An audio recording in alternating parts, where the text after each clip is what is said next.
You're listening to the podcast that changed the game and rocked an entire profession. Talking about shit in law enforcement that keeps poor leaders up at night. When others run scared and hide behind fake policies, the Roll Call Room podcast tells it like it is. No bullshit. No matter how hard these thieves try, we keep killing it. And now, here are your hosts, Nick and Mark.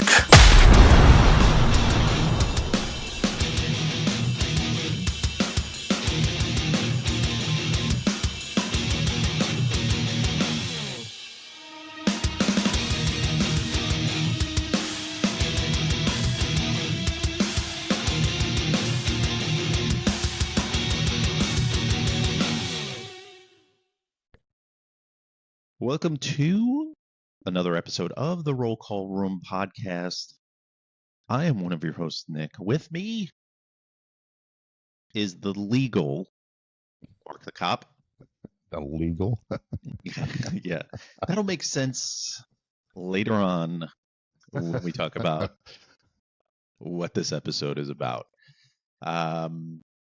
Mark, it's good to be back. We're on a regular cadence now, so that's good, right? That is good. Hello and welcome, everyone. Thank you for listening to the Roll Call Room. We greatly appreciate each and every one of you out there doing the job, doing your thing, especially you midnight dogs. Why? Because I work midnights the majority of my career. Didn't you work the majority of the time, Nick? Oh yeah, same. Yeah. So thank you. And we appreciate it. We see it in the numbers. It's always funny. You and I watch the numbers on YouTube, and it'll be like, 1,000 or 2,000 views, and then you and I'll text, and we're like, the Midnight Dogs haven't attacked this episode yet, and then it's like 9,000, 12,000, 15,000. Like it's crazy the numbers overnight. So we appreciate it. Some good news. We've got an announcement. Good news. I feel like, hold on, I gotta get something good going on here. That was anticlimactic. Dead air. Dead air. Don't have dead air. Dead air. So you want to do a podcast? Yeah. So you want to do a podcast? Heck yeah. So it's fun. It's like we were. Yeah. Yeah, I mean, at least you can hear you and I this episode, so that's a plus. and your mic's working, so thank God. So big switches. Announcement. Oh man, dude. Oh my God. That's what a $400 mixer will get you. So big announcement. I randomly happened to log on to Facebook, our Facebook page that has been blocked for. It seems like over a year, so maybe a year and a half, maybe. I'm thinking it's been 2 years. You've been in Facebook jail for 2 years. Yeah, I think you're right. Yeah, and then all of a sudden, we're unblocked. And with that is kind of hilarious because, I go into our Facebook and there's tons of messages because, folks, we weren't getting any messages. So if you were sending us messages, we weren't getting them. And some interesting messages. I read all of them. I went through them, a lot. There were quite a few spams where, pay us and we'll increase your viewership and we'll do that. And I usually entertain them by going, what's my show about? And they're like, I haven't really tuned in. Well, why don't you do that before you try and scam us? And so, I have to say this, man, there was one message, and I'm kind of surprised that this person didn't personally reach out to me. It was a former coworker of mine, and he helped me out at a time of need when I was really, really down, when I was in between jobs.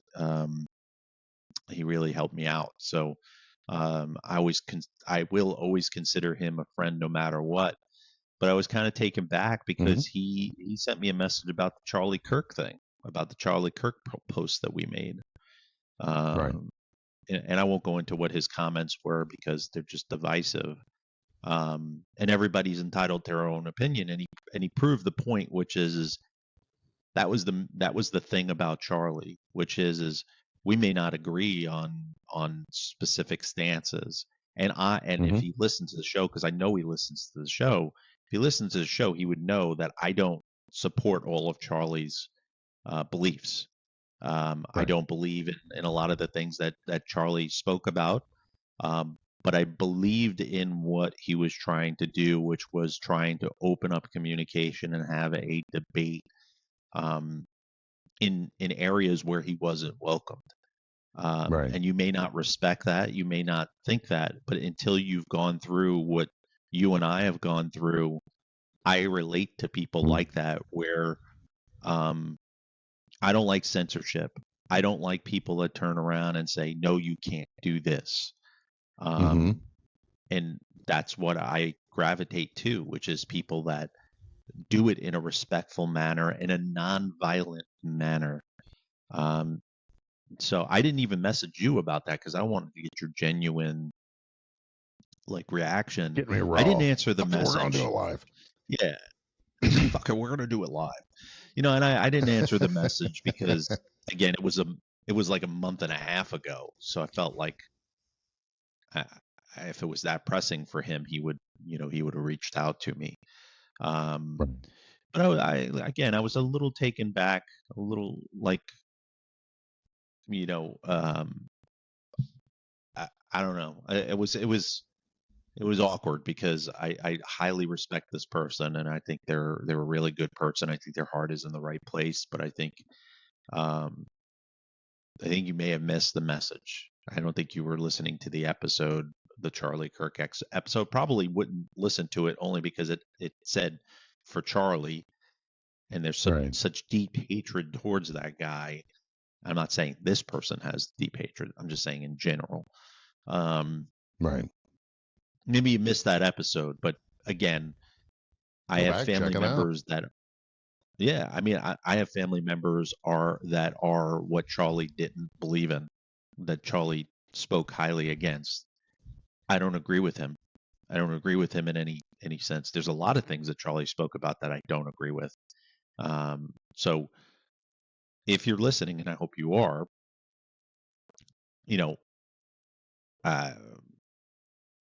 that's where it's at, bro. The other thing is my cell phone still hasn't changed. Yeah, my cell phone still hasn't changed. You can text me. Me too. Same number. So reach out. I mean, OCD is kicking in, and I thought it was so odd that there was somebody from my old police department that requested me on LinkedIn the other day. Oh, really? And his name is Steve. Swear to God, no fucking joke. Is that the shitbag, Steve? Don't be a we missed that. I missed that. Your daughter's announcement. He just don't be a shitbag, Steve. What was that? The disclaimer you had. Yeah, I got to revive in the early that. days of RCR. Don't be she a was young when she shitbag, did Steve. that. I think she was like 17 when she recorded that, or 16. Is that right? We were in the recording Is that the same studio, person? She was like, or the same alleged person? She was like, Dad, can I curse? And I was like, Yep, you got the approval. Yeah, same person. But when the original Mike and I created Steve, he came to us and was like, "That's not after me, right?" And we were like, "Oh no, definitely not you. You don't. No, that's not you, bro. Skirt the calls. You don't try and avoid doing paper. Like, no, it's not you. Not at all, bro. Like, you're totally all right." But in all honesty, the name Steve, so when I said don't be a Steve, that was not planned. I just came up with a name because he popped in my head. But to go back, I just thought it was funny that somebody that I haven't spoken to in over 4 years would reach out and just follow me on LinkedIn and request me for are you trying to get a job where I work? Like, is that what you're trying to? Because I find again, Alexandria PD, I get alerted. I pay the premium price for LinkedIn. I get alerted when you look at my profile.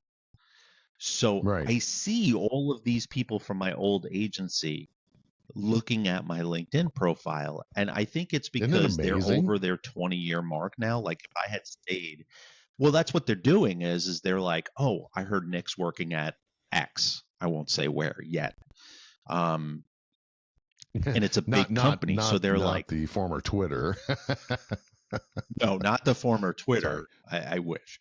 But so they think, that company, everybody there makes buku bucks, and it's well known, it's worldwide, and so they're like, who do I know that works over there? I'm close to retirement. Maybe if I like talk to him, he'll help. No, no. The answer is no. Ever. Ever. Remember, Like, we remember what you did. If you weren't with Are we me dead during air? the darkest times, no. If you weren't with me during the darkest times, you are not with me with the great times. Mm-hmm. Sorry. Amen. Amen. And you and I were talking before we got on the air about music. Because people listening to this are just like, God, they've done fucking 4 topics in 10 minutes. Jesus Christ. Guys, write it out. It's only been 10 minutes. Yeah, like, God, I can't keep up with you. Or they're functioning OCD people like you and I, and they're like, this is great. ADHD is real, people. It truly is, bro. It truly is. Yeah, we were talking about music. How music hits you differently when you're out. When you're out of the profession. And you brought up a song that when I got out of law enforcement was like my mantra, man. Like I would scream in the car singing this song because it was so. I think anything by Rage Against the Machine is just fucking great for the soul. Like it just. Oh yeah. They hit different, man. They're just hard. So tell the audience, man. Tell the audience what. Yeah, so let's go ahead and jump into that. So I got a thing going on, mental health is real, boys and girls. I got a thing going on here lately that I'm looking at a different treatment for, and we were talking about ETMS. I've had some colleagues that have gotten this done. A local author, Jim Bernica here in Dayton, Ohio, who wrote Christ. Had it right there on the top of my Overcoming Tuesday. Let me get the book here. So ETMS, I couldn't tell you what it is. I got to look it up here. What exactly what it is, but I had the guy on, Jim Bernica, with Overcoming Tuesday. He had it done, which really kind of first turned me on to the treatment.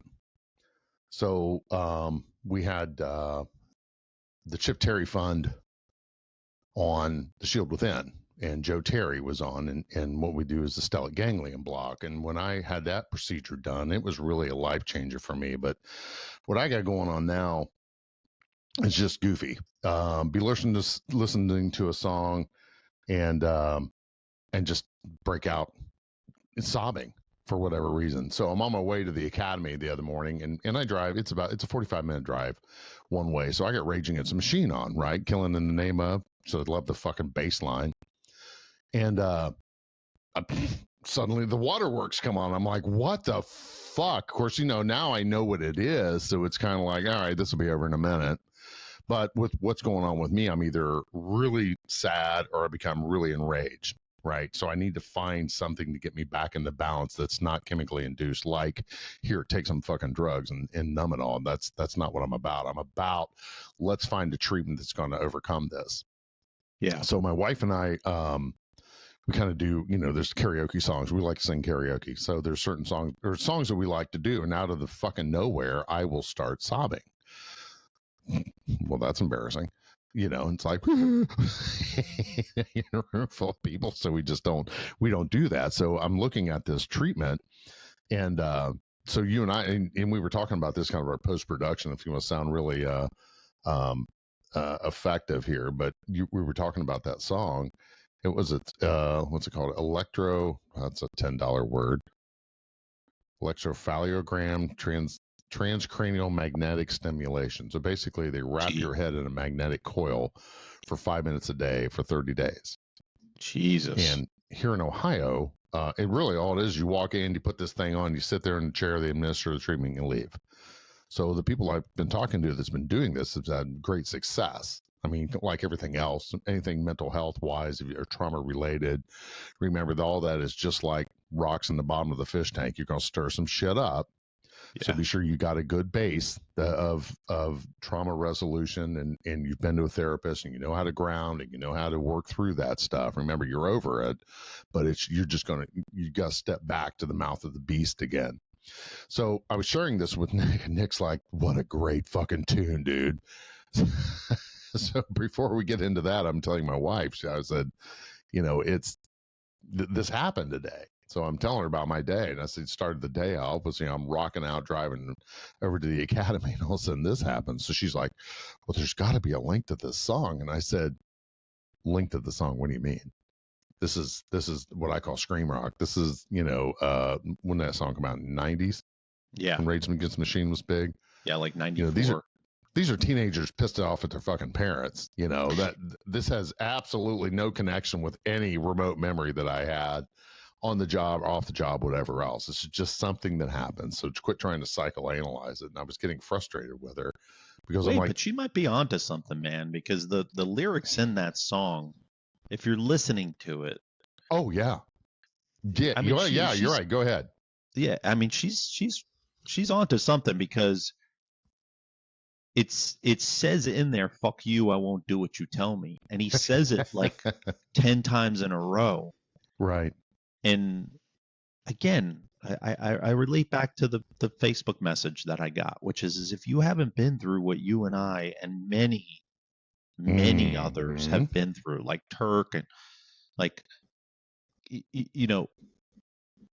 those lyrics mean something to us. Fuck you, I won't do what you tell me. To you, meaning the audience, if you haven't gone through it, and I'm sure you have, to me, that means, fuck you, I'm not taking this podcast down. Fuck you.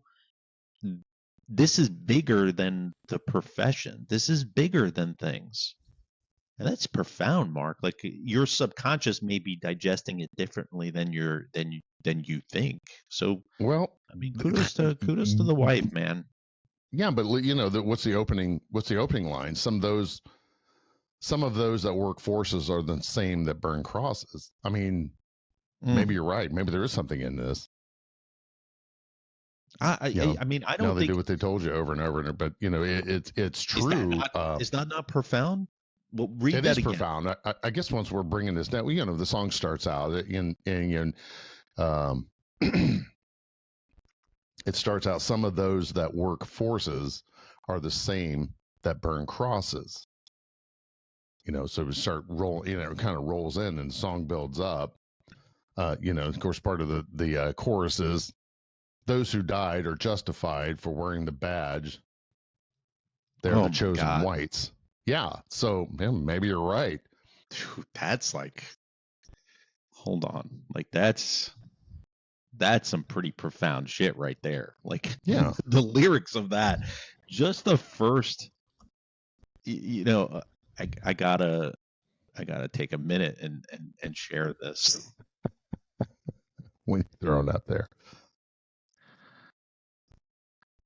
So I was trying to explain to her, it's like, look, so I sent her the song. Here we go.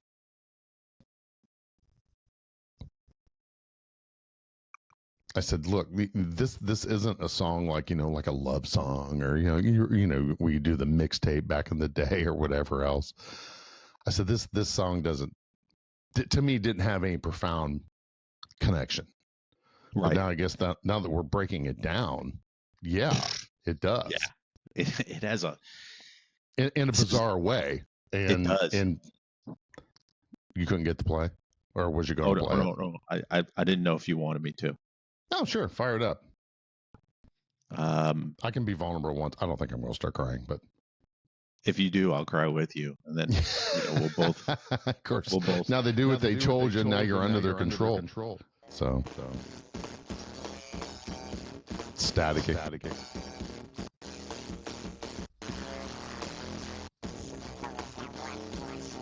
Oh, what the hell, Nick? This is playing like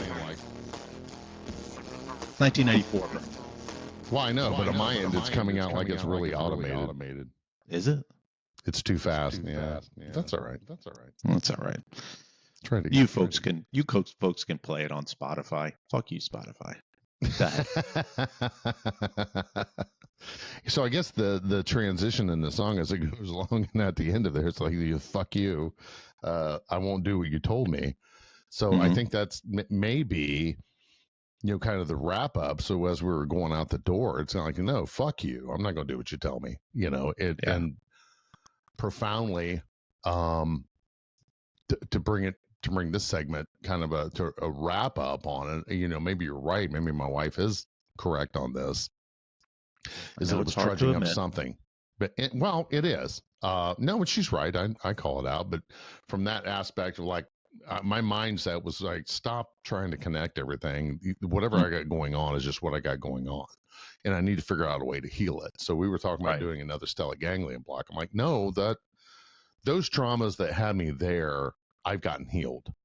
Yeah. And most of all, I don't want to go down. If I go down and get it done again, Chip Terry Fund's not going to pay for it because I can afford it. What the monies that we've raised and we've donated to the Chip Terry Fund is going to go to save somebody that was in my position that needed it.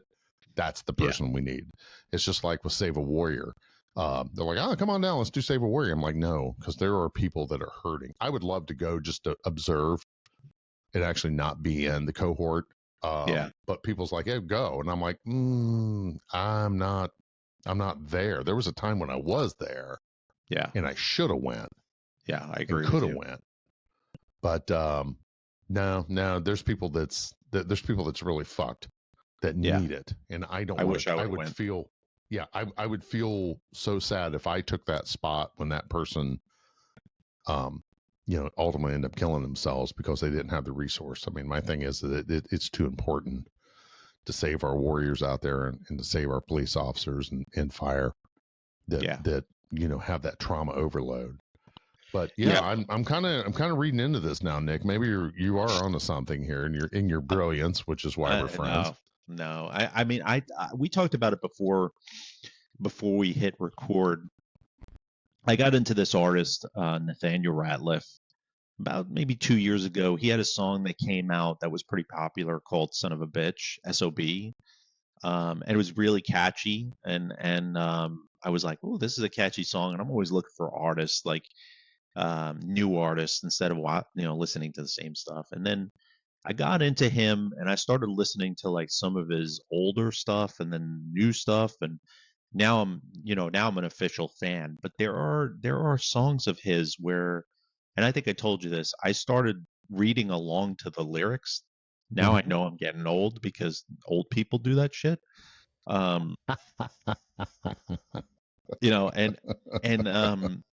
His lyrics are just so profound. Like, there's a song called "The Future" for those of you that want to listen, and it's Nathaniel Ratliff and the Night Sweats. That's the band that plays with him. The Night Sweats. And the Night Sweats. So he does by himself, and then he does it with them. And this one, "The Future," is Nathaniel Ratliff and the Night Sweats. There's a song called "The Future," and I'm just going to read the beginning of it. And this song does that to me as well. Like, I'll listen to it, it'll come on because I have it saved in my likes, and then I randomly play through my likes. And it starts out, is the future open? Is the future seen? You'd have to pray forever, and if you don't believe, they'll come down on you from the longest fall. When they've all been vanquished and they've all been tried, like it's some great penalty, but it's just their pride, and they got no follow through. They hold the weakest stance. Yeah, they'll come to steal and divide, and that's all good. You say you thirst for vengeance. and you crave for fire on the roofs of innocence, you watch them rage and writhe, and it don't bother you. I mean, those are lyrics that, to me, relate to what it was like in law enforcement, which is there's rules for thee, but not for me. Oh yeah. You see it constantly in law enforcement. You know, we're going to segue into, we have 2 police officers that were just arrested for entering the country illegally and being cops in Maine and Illinois. Shocker. Shocker. Blue states. That were, one of them was in this country for 10 years, didn't attempt to legalize, didn't attempt to file anything, didn't do anything. And they gave him a gun, which is illegal to enforce our laws. Right. It's a felony for you to possess a firearm and be illegal in this country. And there's great debate about being illegal and all that other stuff, but the ramifications that these 2 departments put themselves into is enormous. Who did the background investigation is my number one question. That's the main question. And you have to have turned a blind eye to them being in this country and not obtaining citizenship. You had to have, because I know you went through a rigorous background check just as I did. And you know that was going to come up. You know, you asked for a social security card. You asked for a birth certificate. You asked for a passport. You asked for all of these things because they're required by federal law for you to even pay the person. Who's the administrator that said it's okay? That's the person that's culpable in this crime. That person, the recruiter, the deputy chiefs that signed off on it, the chief that signed off on it, all should be terminated. All should be terminated. And HR, absolutely. HR should be terminated. All of them should be terminated.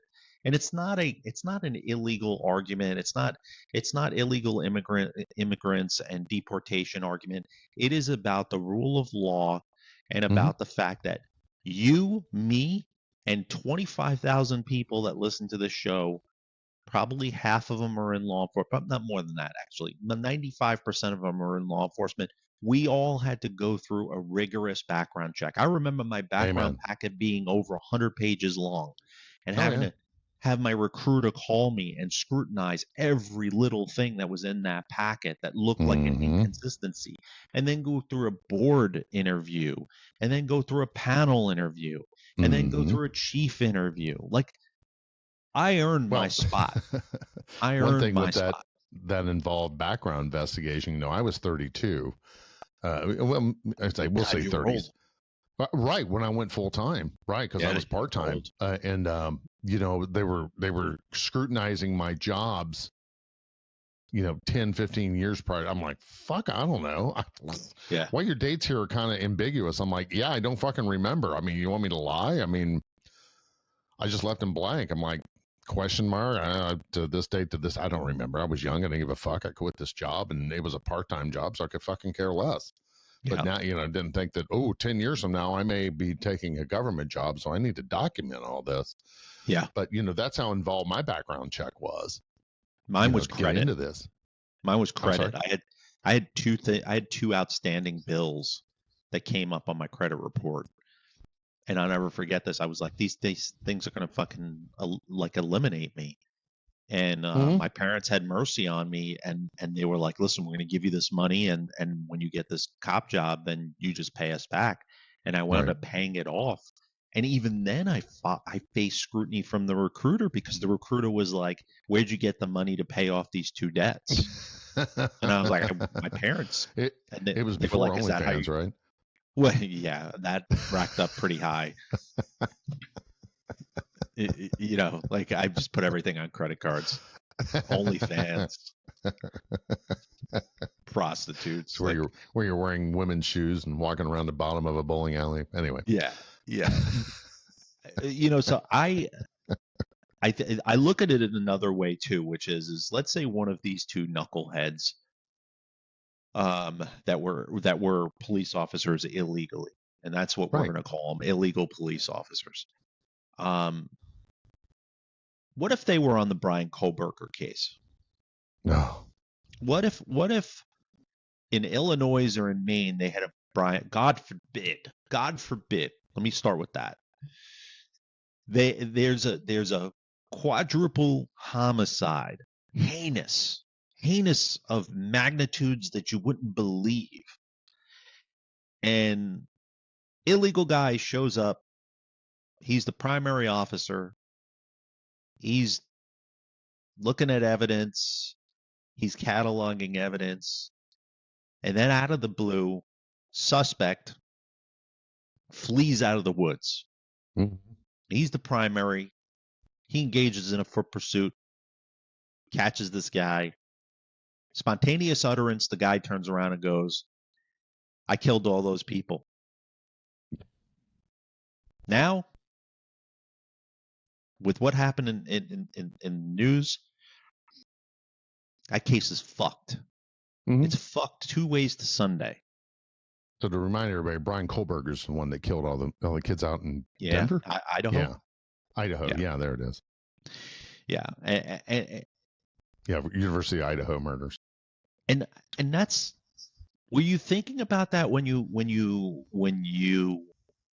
sidestep the background investigation and federal law as a recruiter? Were you thinking about the ramifications that causes and the liability that you sustain as an agency, as a municipality? Like, do you think about that? Like, forget about the immigration shit. And I have to do research because I honestly don't know, folks. I don't know how long they were cops for. One of them was 2 years, wasn't it? Okay, so that was before Trump, right? Yeah. So it was Well, Biden. and there again, they were just in such a push to, they're like, well, we're not lowering standards. The fuck you ain't. Yes, you are. Yes, If you're lowering standards and you're looking the other way just to get someone in there with a heartbeat to do the job, that to me that's reprehensible. I mean, do your job as a background investigator. They're not. Abide by the law, because what? We are law enforcement. So how can I be a law enforcement officer if the law is violated to put me in this position? And what council swore him in? Yeah, I think the majority of recruiters that are out there are doing what you're saying. People show up for the test. They do this. They check a pulse. They pass the test. Mm-hmm. And they want kids straight out of college, no life experience. They're not really doing the job because they were 3 years old. They were 6 years old playing cops and robbers like you and I with the fake plastic handcuffs. And, they were, they wanted to do this job from an early age. This is a bridge job. I've said that for a while now. This is a bridge job for a lot of people. This is, I'm gonna take this job and it's gonna be a stepping stone for me to get X. Or I'm getting this job because I can get on TikTok and I can dance around, look like a fucking idiot, and I'm not really doing anything. I'm not really proactively getting in people's pants. I'm not getting drugs and guns off the street. None of that. And that's why, Trump going into these places, he's not doing anything fucking fantastic, by the way, about that. Like, everything that he's doing about like taking over DC, it's not rocket science. All he's doing, and this is a playbook out of the NYPD when you want to stack the numbers. What you start with is open warrants that local police departments are not serving. Right. And those are in the hundreds usually. In my 15 and a half square mile jurisdiction in Alexandria City, we used to have open warrants in the hundreds. There were misdemeanor warrants that we just weren't going to go out and go arrest somebody that was driving unsuspended. We knew where they lived. We don't give a shit. We'll get you eventually. But that's what Trump's DOJ and this takeover are doing, is they're going into your communities and they're cleaning the books. They're cleaning the books. This is not rocket science. Right. So let's put this back in the perspective of holding people accountable for all those toxic managers out there. It's like, we're going to hold you accountable. Well, what does that mean? Well, that means they're going to over discipline you as an officer. But what we're simply not doing is what are we here for? We're here to serve the public. Why aren't we arresting these fucking people? Well, we got a jail problem. Like here in Miami County, well, we don't have the room in the jail, so we can't be picking all these warrants up. Well, why don't we fill the jail? Well, we can't get people to work. Why? Oh, that's because you have a toxic environment there, and everybody's like, don't fucking work there. That place is a shithole. So there's that constant treadmill, right? Yeah. Can't put people in jail, so we leave them out on the street. And of course, the average Joe's like, why don't you arrest these fucking people? Hold them accountable. So when you start doing that, they have no idea behind the scenes, the fuckery behind. You hit on something, Mark. You hit on something that we very rarely talk about, which is the correction side of the business. Like my wife was a sheriff's deputy. Yeah, my wife was a sheriff's deputy. We should have her on. She could tell you fucking stories. She can tell. Yes. If you think the street law enforcement is fucked up, when these deputies are trapped inside of the jails for 12 and a half hours with each other, it is like a reality show on fucking steroids. Exactly. And these poor leaders, when they don't like you, they fuck with you. They put you in the mental health ward. They didn't care for my wife because of me. So what they did was they purposely punished her and put her in the COVID ward, where all the people had COVID. They put her in the mental health ward. She guarded a couple of high-profile federal inmates that were fucking insane to fucking supervise. And they do this stuff, and it gets to the point where they force overtime. That's the other thing, which is we don't have enough people for tomorrow's shift, and you were off. You're not off anymore. Right. We're calling you up. We're canceling your time off. We're paying you overtime for it, but it's forced overtime. Yeah. A lot of the jails you're have working that right now. 7 days a week sometimes. And I don't know what it's like in the other jurisdictions, but in Alexandria City, the sheriff's department did civil service, jail, and courthouse security, right? Same way in Ohio. Same way in Florida. So our jurisdiction handled the streets. And so when you got fired or you got disciplined out or you were a shitty supervisor or a shitty leader, you'd go over to the sheriff's department. And so they welcome you with open arms. Dude, it's stacked. The sheriff is an elected official. He was a shitty fucking supervisor that I worked with. He was a sergeant. And then he went over to the sheriff's department. And then everybody followed over there. All the shitty people followed over there. And they were patrol officers that are now like captains over in the sheriff's department. It's incestuous. And they can't hire people. If you think the street has recruitment problems, the jails have 10 times worse. Because all you really need to do, because you don't carry a gun in the jail, all you really need to do is just be a good babysitter and have good de-escalation skills. Sure. The problem learn how is to talk to people. Right. And the problem is a lot of these people, you do get a gun. And you're only allowed to carry it off duty, or if you're doing court security or you're doing process serving. So all these people in the Alexandria Sheriff's Department, they don't carry guns. But when they get off duty, they don't know how to fucking act. Yeah. We've had people shoot themselves in the hands during domestics up the wazoo. Like drunk driving, you name it, it's happened in that city. It's happened. And it's all kept hush-hush. Like the public knows nothing about it. But I get on a tangent. These two cops infuriate me because you and I went through rigorous background checks. We went through the fucking ringer. Right. And I would venture to say that if you and I applied now, if you and I were 27 years old and you and I say, hey, you know what? Let's go apply at Tip City, or let's go apply at Alexandria City, or let's go apply at fucking in Maine. Like Saco or something like that. Right. So both these jurisdictions, I mean, the first thing it says on the application, you must have a college degree. You must have a state ID. You must be a U.S. citizen, or don't even apply. So they applied anyway. So who is the person that's like, yeah, that stuff there at the front page, man, we're just going to waive that for this guy. It's somebody with purple hair, purple or pink hair. It's got to. Well, that's what's infiltrating law enforcement. White liberal women in their 40s is what's the biggest, boot heel, or I'm sorry, the Achilles heel to a lot of these processes. Those are the people that are screaming the feigned outrage and common sense out the door with those folks. Yeah. I think it's somebody. They had a meeting where they were like, listen, we want to be progressive. We want to do something different. Yeah. You want to be progressive? You want to do something different? Change from uniform pants to BDUs. Yeah. How about that? Yeah, exactly. How about flashlights on your guns? Mm-hmm. How about how about AI glasses that help officers in real time make decisions and do things like that? How about introducing AI into report writing?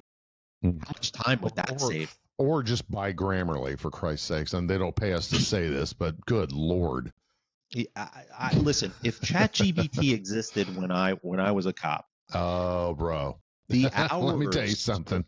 The hours think about that. That is a money saver right there, which is if you introduced AI into report writing, and we need to do a whole show on that, because I just read an article the other day that there are agencies that are starting to do that.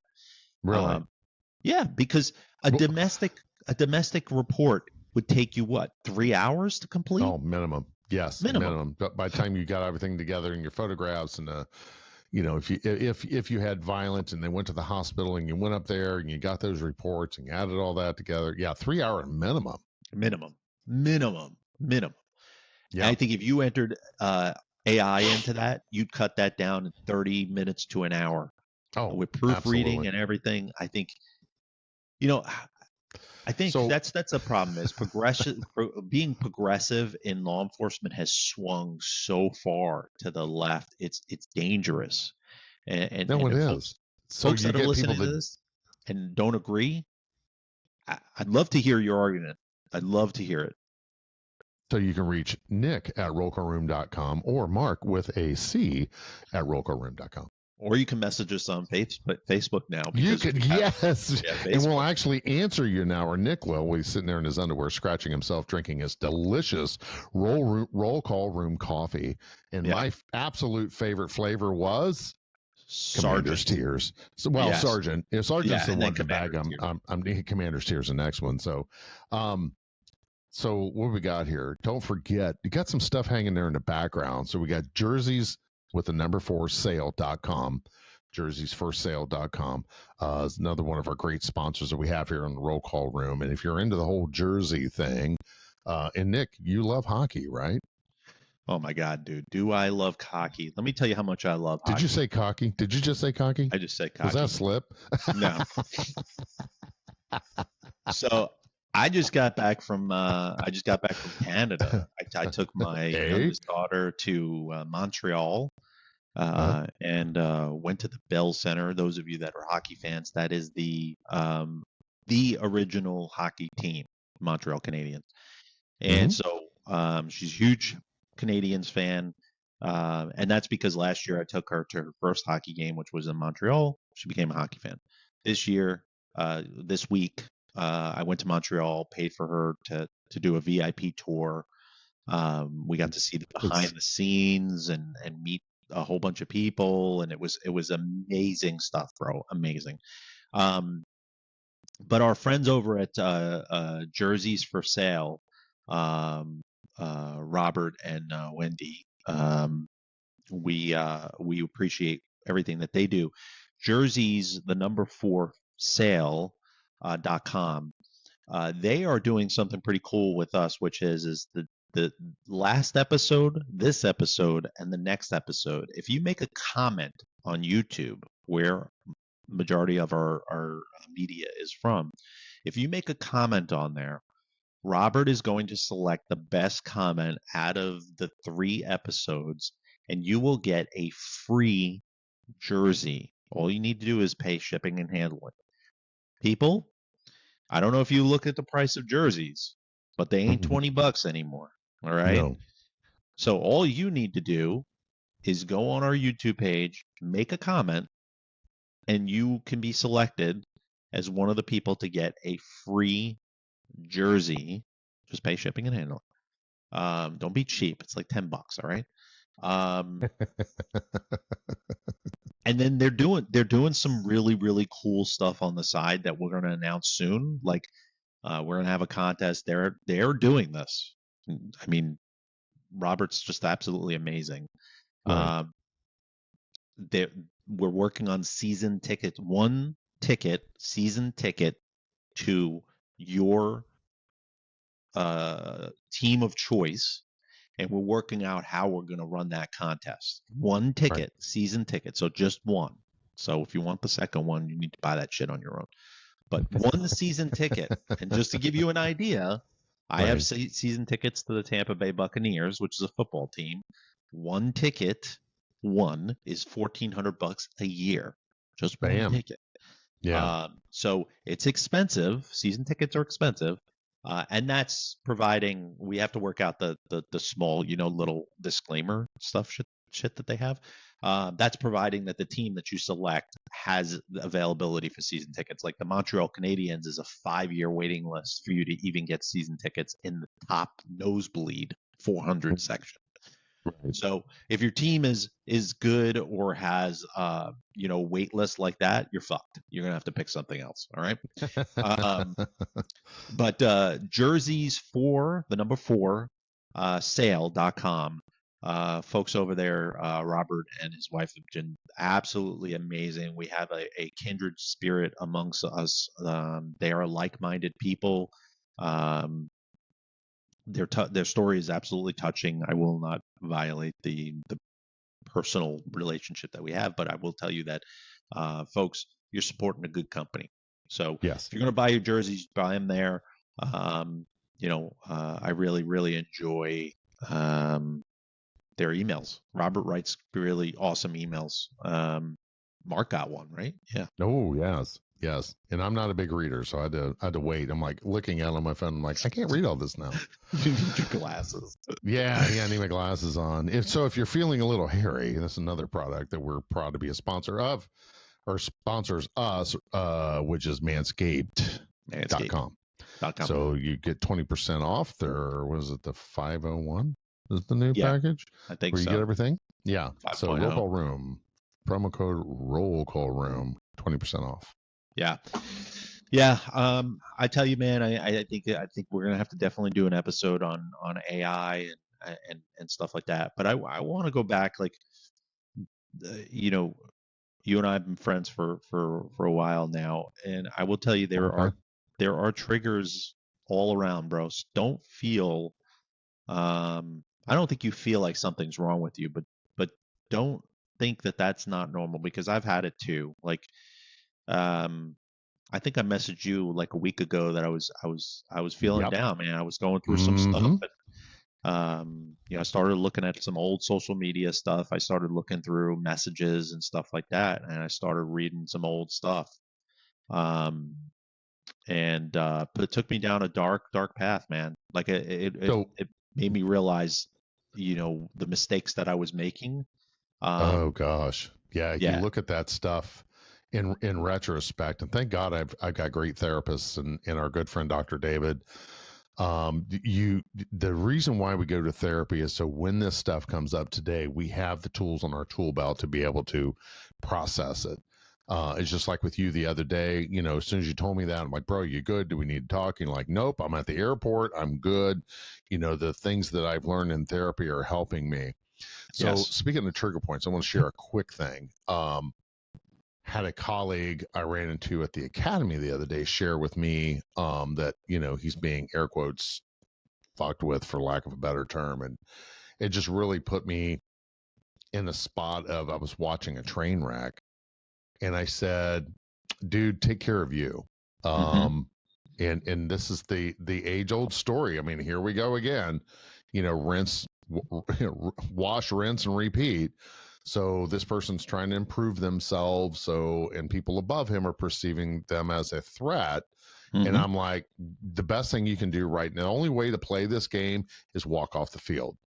So the bad thing about it is not only are you educating yourself or you're taking, additional training, but have that escape plan. And I wish Mark the Cop of the Future could go back in the DeLorean and talk to me in 2018 and 2019 and say, look, dude, just walk off the field. Walk off the fucking field. Go somewhere else. And the bad thing about it, I had another job at another department. And I went to PELC, the Police Executive Leadership College. Wonderful experience, but the one thing there was like control the stuff in your orbit and, don't listen to the chatter. And that's what kept me at my former agency, which the smart thing to do, and my instinct was like, fuck you and leave. So I should have said, fuck you and left and took that job. Of course, hindsight's always 20/20. But if you feel that you're being unjustly targeted, police officers are in high demand, guys. Yep. If you're well educated and if their management is stupid enough after all that money they invested in you to let you walk out the door to think they're going to do something better, fuck them. But but I will say go. this: it is an addiction because we've both been there. I left. Oh, yes. I left and I came back. I know what the addiction is like, which is I already know all of those people in the police department. I have a lot of friends that, let me back up. I have a lot of people that I think are my friends. Thought. And you start cycling through, which is like, I already know the process here. I already know people. I've already went through field training here. I've been there, folks. I understand the addiction to stay with the same police department. But I want to broaden out even more to your statement, which is you also don't need to stay in law enforcement. Like, the amount of money that's getting thrown around to former law enforcement folks is ridiculous. And it's not necessarily guard work. It's not necessarily being security or loss prevention. It's absolutely other facets of the risk, compliance, physical security specialists. Like, I mean, the list goes on and on. We're going to have somebody on the show fairly soon. We're going to do we're going to have somebody on this show that's just recently left law enforcement. Super proud of him. I know that's a very hard thing. Me and Mark are super proud of him. We're like his surrogate dads. Yes. It is true. He kind of looks like me, to be honest. Might need a DNA sample, buddy. I'm not going there, dude. Just saying. I could be your daddy. He might, yeah. That's true. Could be your daddy. But it's kind of a damn. So I was reflecting back to our hive mentality episode. Because you're in the hive, man. You're thinking like the Borg, and I can't leave this because I love this, and I did. And I told my recruits this last night because I taught last night till 10:30, and I'm like, this is the best fucking job in the world till it isn't. But have a backup plan. And I was just so when I was talking to my friend the other day, I'm like, goddamn, dude. He's like, no, but I want to stay in A, B, C, and D, and I'm like, you don't understand. And I use the line from the Green Mile is you're a dead man walking, bro. Yeah. If you're not going to listen, I can't scream it to the heavens enough. And I text him some resources and I'm like, hey, good luck. And I can't take that energy on. Right. Yeah. Because you see it again. And then it's the basis of the roll call room is like, look, you and Mike got fucked back in the day.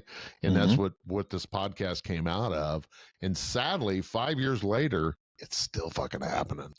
But the best thing about it is in law enforcement now, it's not like it's that unicorn job that we work so hard to get. So, you can change departments fairly quick. So the last thing I'm going to say about this is the best time to look for a job is when you currently have a job. Yes. Don't wait. And I think you and I've said this multiple times. Don't be naive. When you get the white envelope, I don't know how your department does it, but in our department, if there was a white envelope with your name on it, on a nice little label that said confidential, you're under investigation. And I don't know what it was like in your department, Mark, but when you got that white envelope, when you opened it up in the brown inner office envelope, that's where they would stuff that envelope. You'd open it up, Yeah. and it would say confidential on there. A lot of times you knew what was Mhm. going on. If you had a use of force, you knew you were going to get one of those white envelopes because they got to Sure. investigate that. But if you didn't have a use of force and you got one of those white envelopes, if I can What's scream it up? from the top of Mount Everest, if you've learned anything in the since 2019, since we've had the roll call room, no one is your friend in an Exactly. internal investigation. Nobody is your friend. It doesn't matter if you went to the academy with this person and now they're up in II. It doesn't matter. It's a sad. We went through this with the IA guy. It's a sad state of affairs in internal investigations now. It is the rat squad times 1,000. So I will Marlon leave us Mariachi. on that. Yeah, I will leave us on that. Another fantastic episode, Mark with a C. Folks couldn't get a hold of you at marc@rollcallroom.com or Nick at rollcallroom.com. Don't forget jerseys for sale with the number 4 in between jerseys and sale. Jerseys for sale. And if you want to get a little coffee going on, rollcallroomcoffee.com. Selling coffee there now, so hook us up. Good stuff. Pays for all the shit that we have to do with this podcast. So, Mark, close us out. Well, I'm about half afraid to because I'll just start another tangent. We'll be talking for another hour. Take care of one another. Biggest thing. Remember the 4 F's? Faith first, always. Family, friends. Favorite activities, and like my one friend said, how about just fun? Go have some fun. Don't lose your non-cop friends. Get out of the hive. Just when you're taking time off, don't watch cop shows. Don't watch Homicide Hunter, which I love, love, love. And I love to meet Joe Kendick sometime. But anyway, take that time to have a mental separation from the job and get back to who you are and who your family loved prior to being on the job. 100%. So take care of one another. Don't always view everything with a positive intent. Nick, that advice you gave me has just been game changing. Assume positive intent. Yes, with everything. And your life gets a lot better. Yeah. And I'll piggyback on that with four letters, which is FAFO. Fuck around and find out. All right, folks. Have a good one. Make sure you make a comment on the YouTube channel. Make sure you like and subscribe on YouTube as well. It helps the channel grow. And we'll see you on the next one.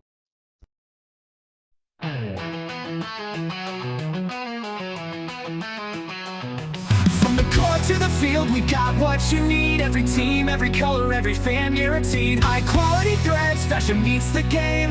Jerseys for sale, remember the name.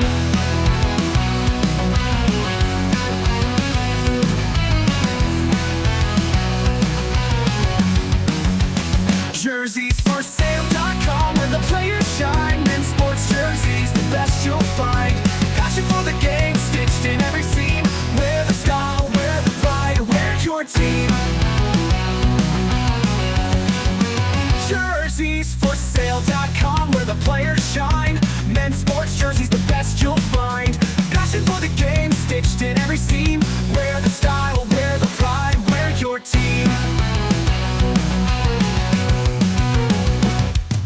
Trends of today, tradition on display. From legends of the past to the stars of today. When you want the look, when you want it first. Jerseys for sale, quench your fashion thirst.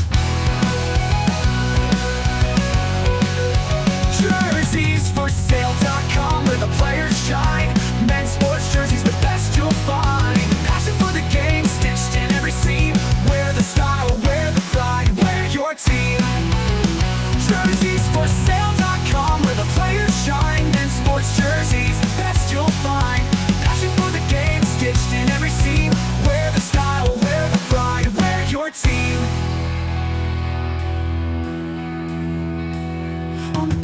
the stands or out with your crew, we've got the jersey that's perfect for you. Not just a shirt, it's the way you belong. Jerseys for sale, quench your fans are strong.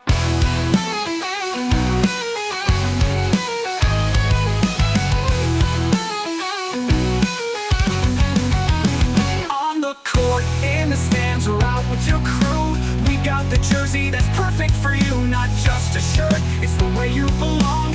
Jerseys for sale where the fans are strong. Jerseysforsale.com, where the players shine. Men's sports jerseys, the best you'll find. Fashion, passion, all rolled in one. Jerseys for sale where the game lives on.